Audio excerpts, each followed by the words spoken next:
وواعدنا موسى 30 ليلة وأتممناها ب10 فتم ميقات ربه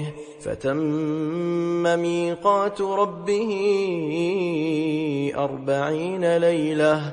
وقال موسى لأخيه هارون اخلفني في قومي وأصلح ولا تتبع سبيل المفسدين. ولما جاء موسى لميقاتنا وكلمه ربه قال رب أرني أنظر إليك. قال لن تراني ولكن انظر إلى الجبل فإن استقر مكانه فسوف تراني. فلما تجلى ربه للجبل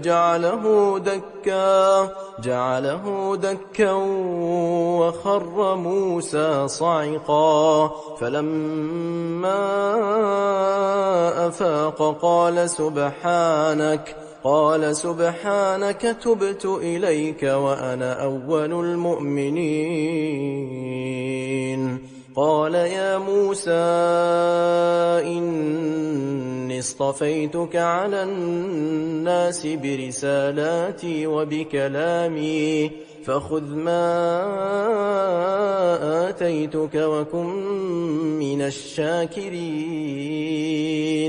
وكتبنا له في الألواح من كل شيء موعظة وتفصيلا لكل شيء فخذها بقوة وأمر قومك يأخذوا بأحسنها سأريكم دار الفاسقين.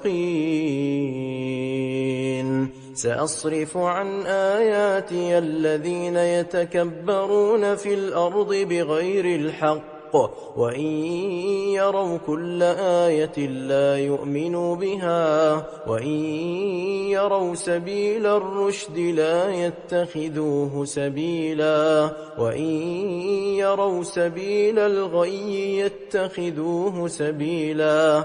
ذلك بأنهم كذبوا بآياتنا وكانوا عنها غافلين.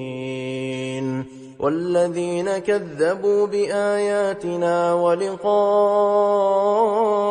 الآخرة حبطت أعمالهم هل يجزون إلا ما كانوا يعملون.